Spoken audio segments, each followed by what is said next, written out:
Di dekat ini di bawah Al-Quran semua ya, Al-Quran semua. Ada nggak mak-maknya merah?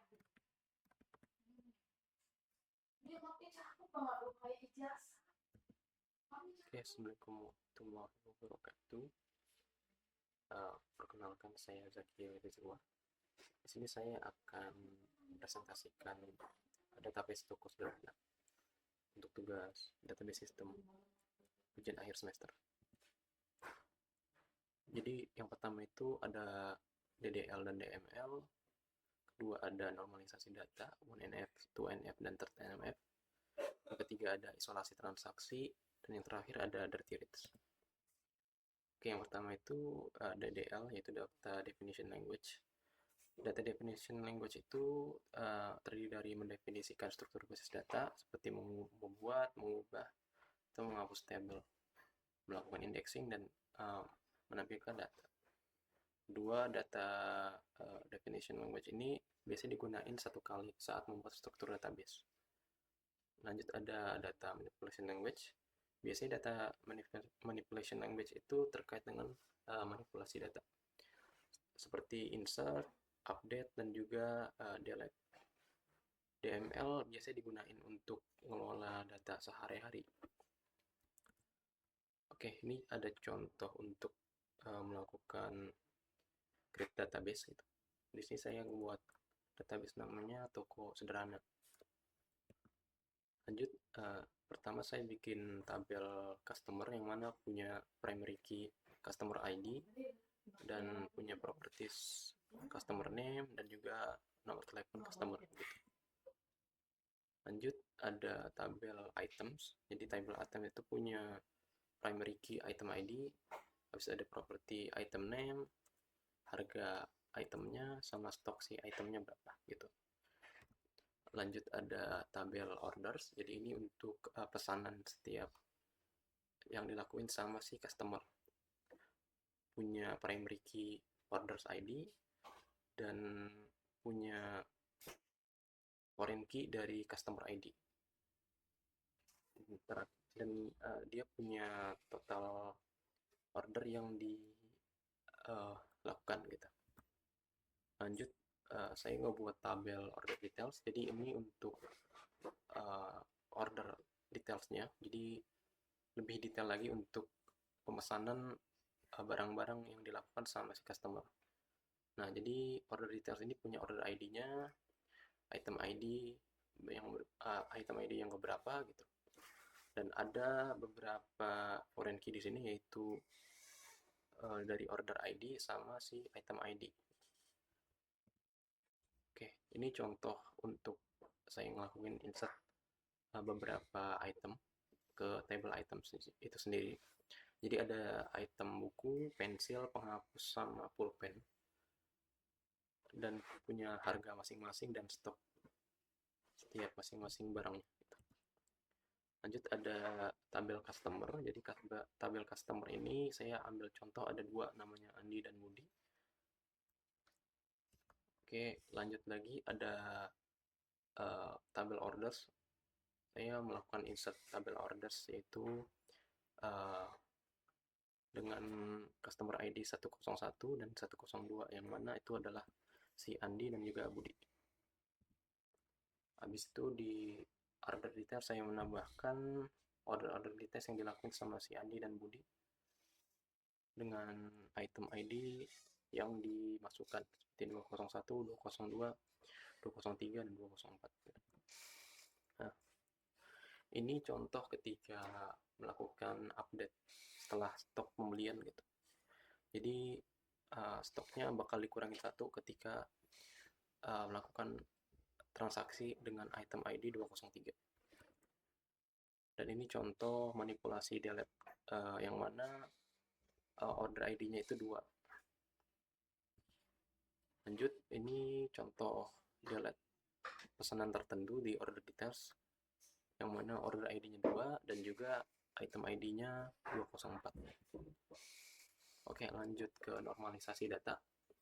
Jadi pertama itu ada struktur data awalnya, yaitu atau disebut juga unnormalized. Misalkan di sini ada sebuah toko ingin menyimpan data pesanan pelanggan tapi tuple awalnya belum dinormalisasi seperti ini. Nah, maka di first normal form-nya atau first NF itu setiap kolom itu harus berisi nilai atomik. Jadi nggak ada lagi yang digabung gitu. Contohnya kayak buku, pensil, penghapus jadi satuan begini. Oke, habis itu ada second NF-nya, second normal form-nya. Dia ada aturannya yang harus udah di first NF dulu, dan setiap atributnya itu non-primer, sepenuhnya bergantung pada primary key. Jadi nggak boleh ada primary key ganda gitu. Nah, ini adalah lanjutan second NF-nya untuk tabel customer. Dan ada tabel order details-nya juga untuk melakukan second normal form. Nah, habis itu ada normalisasi ke third-nya, yaitu third normal form-nya. Pastinya harus udah second normal form dan tidak ada atribut non-primer yang bergantung pada atribut non-primer lain. Hilangkan transitive dependency gitu. Jadi nggak ada yang redundant. Nah, habis itu ini contoh table order details-nya ketika diupdate. Oke, lanjut ke isolasi. Jadi pengertian isolasi transaksi itu apa sih? Jadi isolasi transaksi itu transaksi database yang memastikan bahwa transaksi berjalan bersamaan, tidak saling mengganggu, sehingga data tetap konsisten dan akurat. Gitu. Ini ada tabel dan penjelasan singkat soal isolasi data transaksi. Pertama itu ada serializable, yaitu serializable itu sebenarnya transaksi yang berjalan seolah-olah dieksekusi satu persatu, mencegah semua gangguan antar transaksi. Itu ada repeatable read. Jadi repeatable read ini data yang dibaca transaksi tidak berubah selama transaksi berjalan, mencegah pembacaan data yang tidak konsisten. Ketiga ada read commit. Jadi read commit ini transaksi hanya membaca data yang sudah di-commit, mencegah pembacaan data sementara. Terakhir ada read uncommit, transaksi data, pembacaan data yang belum di-commit. Beresiko membaca data kotor atau dirty read. Ini contoh implementasi isolasi transaction. Jadi pertama ada melakukan set tingkat isolasi transaksi ke serializable yang paling ketat. Habis itu mulai melakukan transaksi dengan key start transaction. Ini contoh pengurangan stok pada barang. Misalnya item ID-nya itu 202 sama 203. Melakukan update stok ketika item ID-nya 202 dan ketika item ID-nya 203.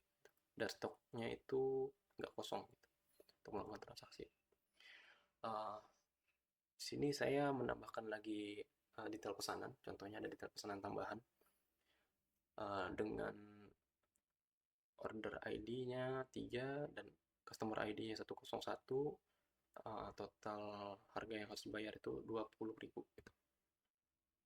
Nah, misalnya semua si perintahnya itu udah berhasil, maka harus dilakukan commit transaksi seperti ini. Oke, lanjut. Ada yang namanya itu dirty reads. Nah, dirty read itu apa sih? Jadi dirty read itu terjadi ketika satu transaksi membaca data yang telah diubah oleh transaksi lain. Namun perubahan tersebut belum di-commit. Jika transaksi pertama melakukan rollback, data yang sudah terbaca oleh transaksi kedua menjadi tidak valid atau inkonsisten. Resikonya tentunya dirty read ini dapat menyebabkan aplikasi mengambil keputusan berdasarkan data yang tidak valid. Dan umumnya ini dirty read ini dihindari kecuali untuk kebutuhan analisis cepat pada data yang tidak kritis gitu. Nah, ini contoh implementasi si dirty read. Contohnya di sini ada item ID, item name, sama stok gitu. Jadi pertama itu ada transaction pertama itu mengurangi stok pensil, tapi belum di-commit. Habis itu ada transaksi kedua, dia membaca stok pensil saat transaksi pertama belum di-commit.